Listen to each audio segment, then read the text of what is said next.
새번역 사도신경으로 신앙 고백하겠습니다. 저는 전능하신 아버지 하나님 천지의 창조주를 믿습니다. 저는 그분의 유일하신 아들 우리 주 예수 그리스도를 믿습니다.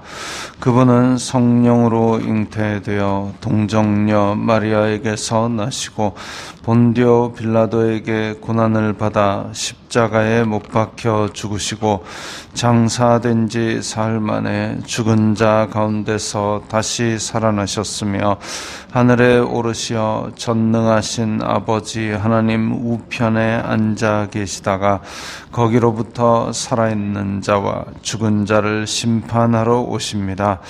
저는 성령을 믿으며 거룩한 공교회와 성도의 교제와 죄를 용서받는 것과 몸의 부활과 영생을 믿습니다. 아멘. 거룩하신 아버지 하나님 감사합니다. 간밤에도 편히 쉬게 해주시고 새벽에 기도하는 자리에 불러주시니 감사합니다. 이 시간 저희들 주님께 기도할 때에 근심 걱정 없게 하여 주시고 주님께서 홀로 영광 받아 주시옵소서. 예수님 이름으로 기도드리옵나이다. 아멘. 찬송가 96장입니다. 찬송가 96장입니다.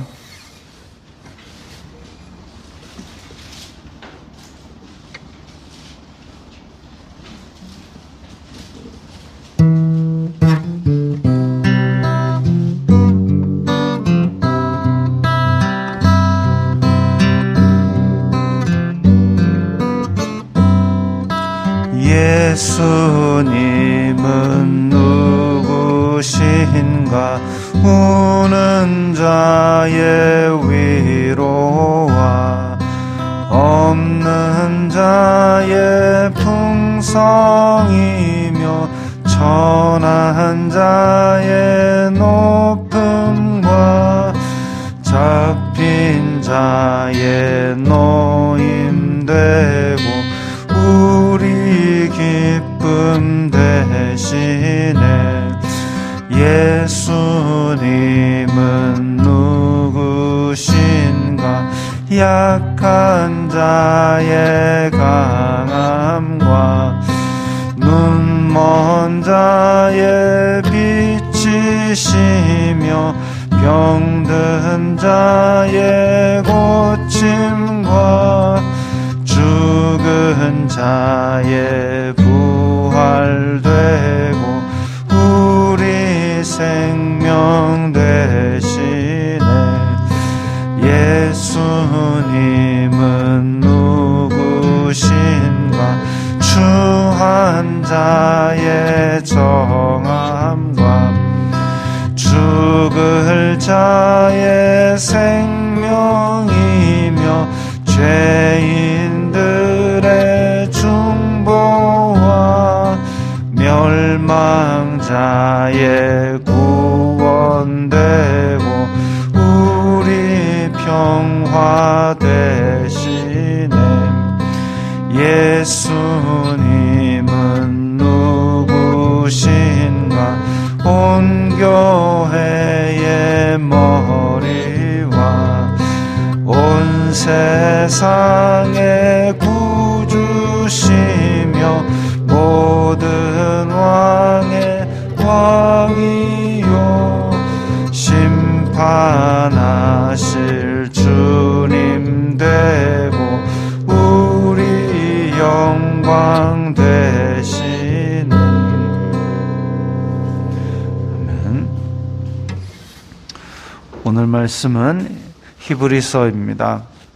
신약성경 352면 히브리서 1장 1절부터 14절까지의 말씀입니다. 신약성경 352면입니다.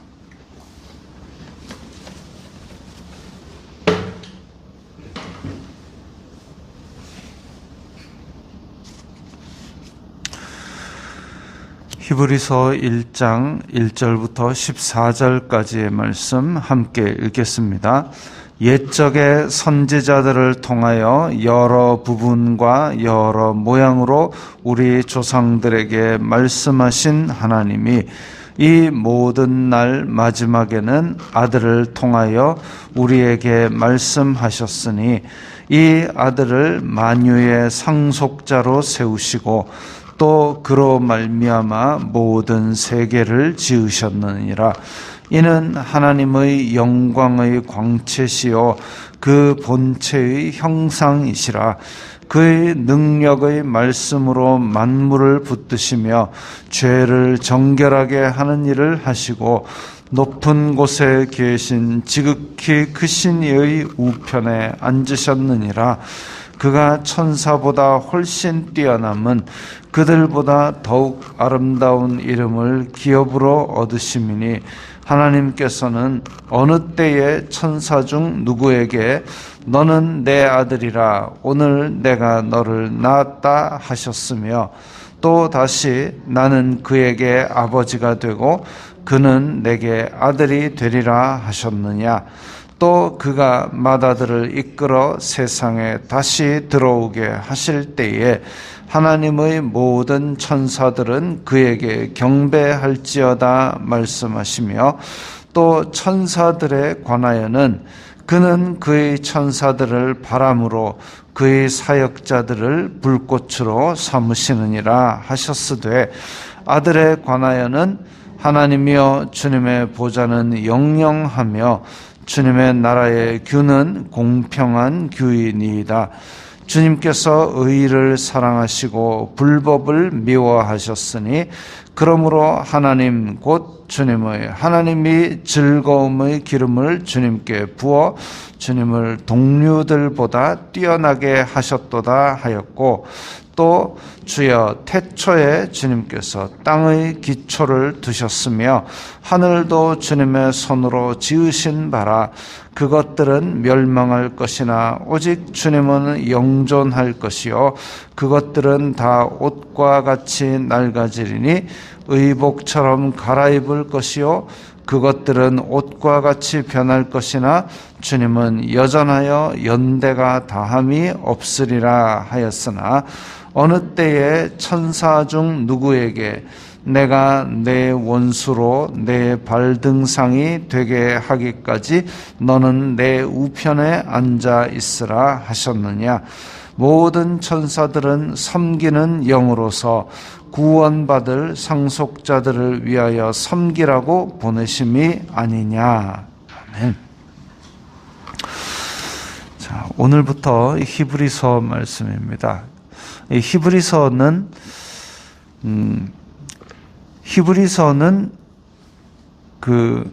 왜 이제 히브리서라고 붙어 있느냐 하면 수신자들이 히브리인들이기 때문입니다.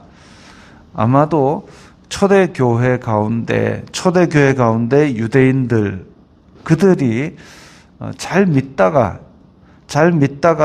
유대인들이 너는 어떻게 율법을 어기고 그러니까 그때 당시에 유대교로 보면 이단에 빠져 있느냐 이런 식으로 막 비난을 하고 그렇게 하다 보니까 자기네들의 신앙이 어떤 흔들림이라든지 아니면 그 비난에 못 이겨서 또 유대인 사회라는 것이 지금 이슬람처럼 전체 한 공동체의 시스템을 다 갖추고 있기 때문에 그래서 거기에서 예수님을 믿는다는 것은 자기가 뿌리 내리고 자라왔던 시스템에서 빠져나오는 셈입니다.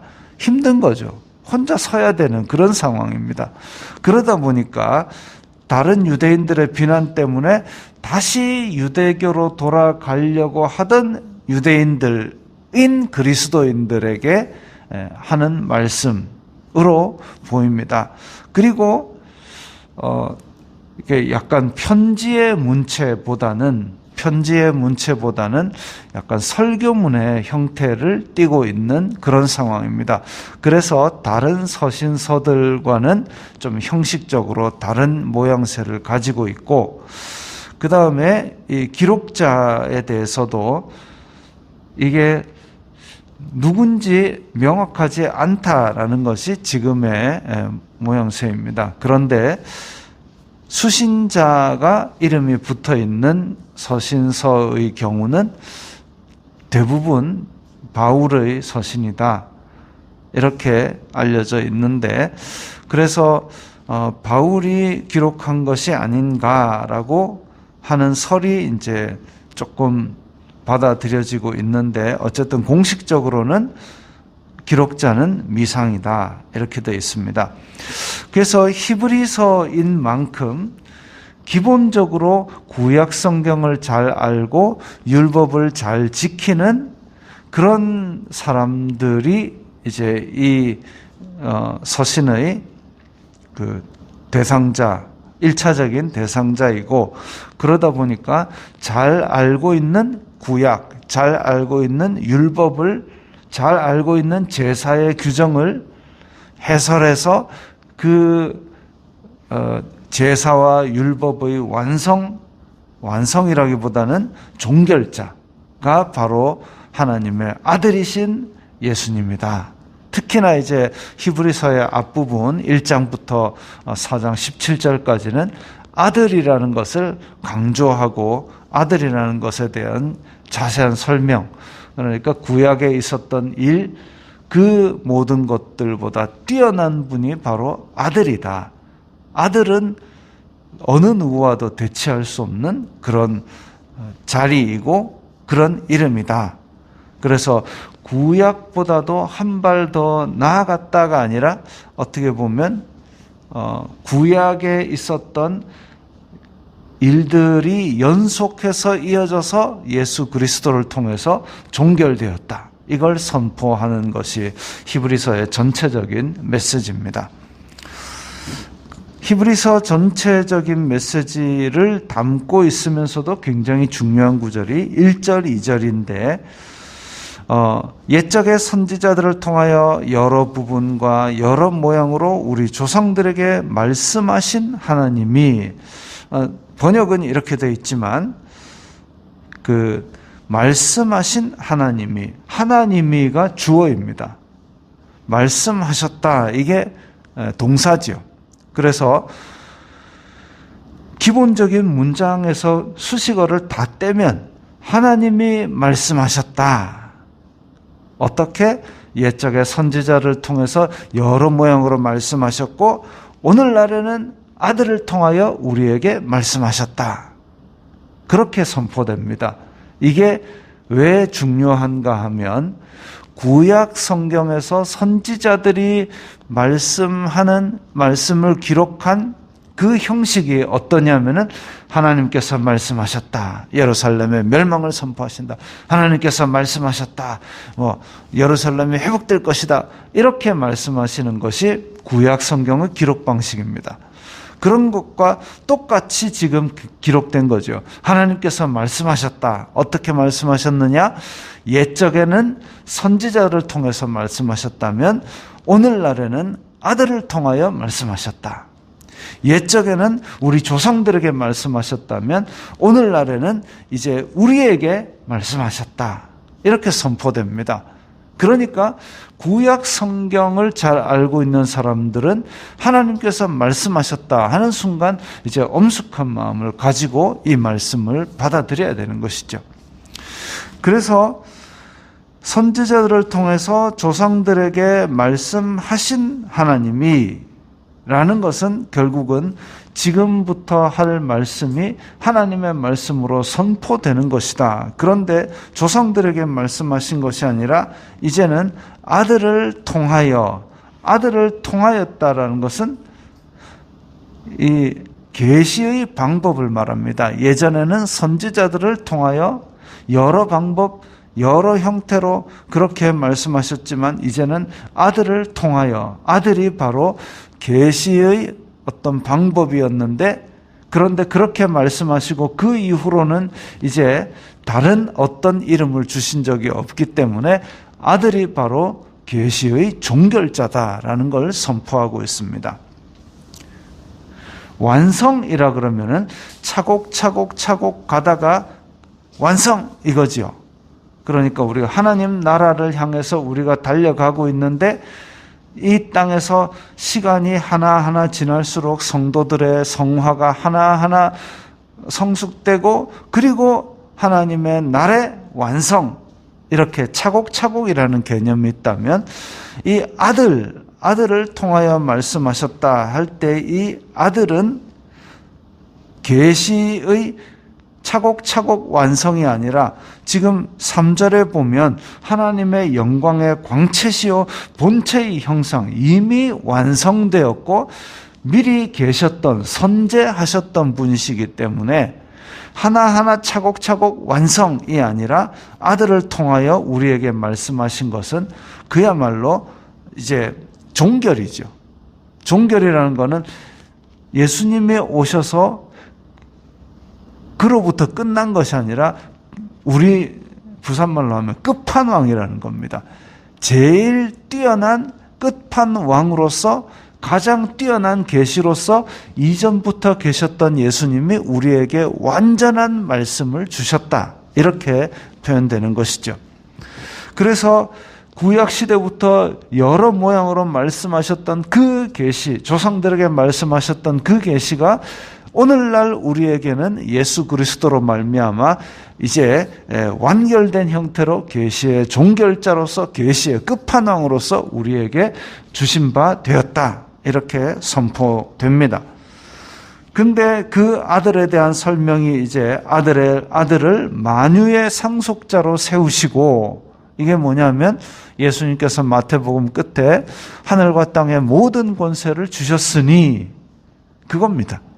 그리고 이 권세는 예수 그리스도께 있다가 고린도전서 15장에 나오는 것처럼 모든 심판이 끝난 다음에 다시 아버지께로 돌려질 것입니다. 그래서 만유의 상속자이시고 또 그로 말미암아 모든 세계를 지으셨느니라. 요한복음 1장 1절 2절에 보면 태초에 말씀이 계시니라. 이 말씀이 하나님과 함께 계셨으니 이 말씀은 곧 하나님이라. 그리고 이 말씀이 아니고는 창조된 것이 없고 모든 만물이 그에게서 났다 그랬습니다. 이는 하나님의 영광의 광채시요 그 본체의 형상이시라. 그래서 예수님께서는 그야말로 육체로 드러난 하나님이시기는 한데 온전한 하나님의 본체, 그 삼위일체라는 교리를 우리는 받아 믿고 있습니다. 그래서 예수 그리스도께서 삼위 중의 한 위격으로 존재하는데 어느 서열이 있어서 못하거나 뛰어난 이런 것이 아니라 그 영광과 신적인 가치는 동일하다는 것을 믿고 있죠. 그리고 능력의 말씀으로 만물을 붙드시며 죄를 정결하게 하는 일을 하시고 십자가에 달려서 우리의 모든 죄를 씻으시고 높은 곳에 계신 지극히 크신 이의 우편에 앉으셨느니라. 우리가 사도신경으로 고백하는 그 내용입니다. 그래서 하늘에 오르시어 승천하셔서 하나님 보좌 우편에 앉아 계시다가 그 우편에 앉아서 가만히 계신 것이 아니라 날마다 성도들을 위하여 간구하시고 또 우리의 처소를 예비하시고 또 우리의 심판날에 다시 오실 분이시죠. 그래서 이런 예수 그리스도, 이런 하나님의 아들, 이런 계시의 종결자가 우리에게 계신데, 그런데 자 이제 4절부터 나오는 얘기는 천사보다 뛰어나다 그랬습니다. 천사보다 훨씬 뛰어나다. 아마도 그 유대교의 초대교회 당시의 유대교 안에서는 그 유대인들은 또 이렇게 천사들에 대한 숭배가 어느 정도 있었던 것으로 보입니다. 영적인 존재에 대한 숭배. 왜냐하면 그때 당시의 사회상은 암담하고 로마의 식민 지배하에 있고 그러니까 답답한 거죠. 답답할 때 사람이 찾는 건 뭐냐면 기록된 말씀보다 나에게 뭐 좀 보여주세요 이겁니다. 나에게 뭐 좀 보여주세요. 모세는 하나님의 영광에 이끌려 산꼭대기에 올라가서 뭘 받았지 않습니까? 아브라함은 이삭을 잡으려 할 때에 천사가 나왔지 않습니까? 천사를 우리에게 보내주세요. 보여주세요. 이렇게 천사라는 데 대한 막연한 동경 이런 것들을 가지고 있었습니다. 그게 문제가 뭐냐면 기록된 말씀으로 우리의 신앙을 정하는 것이 아니라 천사, 우리에게 눈으로 보고 귀로 듣고 하는 우리의 육체의 오감, 그것으로 뭔가를 하게 해달라는 요구는 결국은 육체가 중심이 된 신앙을 가지고 있다라는 겁니다. 그래서 육체로 경험할 수 있는 신비로운 경험을 좀 내려달라. 이런 약간 왜곡된 쪽으로 빠지기 쉬운 신앙입니다. 그러면 이런 육체로 뭔가 볼 수 있고 뭔가 들을 수 있고 이런 신비로운 경험을 자꾸 바라게 되면 마귀가 깨어서 유혹하고 넘어뜨리기 아주 좋은 상태가 되는 거죠.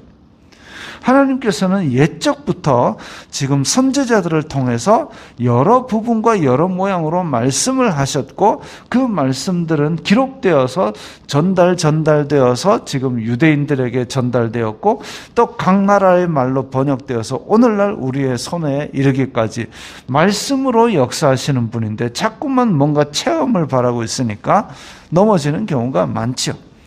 그 유대인들의 왜곡된 신앙의 핵심에 천사가 있는데 지금 천사를 섬길 때가 아니고 천사를 바랄 때가 아니고 계시의 끝판왕 아들이, 말씀의 끝판왕 아들이 계시를 종결하셨는데 그 아들이 천사보다 훨씬 뛰어나다. 그것을 먼저 서두에 말씀하고 있습니다. 그래서 천사보다 훨씬 뛰어남은 더욱 아름다운 이름을 기업으로 얻으심이니, 즉 아들이라는 이름이 천사, 하나님께서 보내신 종 사역자보다 훨씬 더 뛰어나다. 그래서 구약시대의 말씀 중에서 자, 너는 내 아들이라, 아들이라는 이름이 과연 천사 어디에 주어졌느냐? 그거 아니지 않느냐? 근데 예수님께서 세례받고 올라오실 때 이는 내 사랑하는 아들이다 선포하신 것이 있지요. 또 그가 맏아들을 이끌어 세상에 다시 올 때에 천사들은 그에게 경배할지어다. 예수님은 천사들의 경배를 받으시는 몸입니다. 그렇다라는 것은 천사보다 훨씬 뛰어난 존재라는 거죠.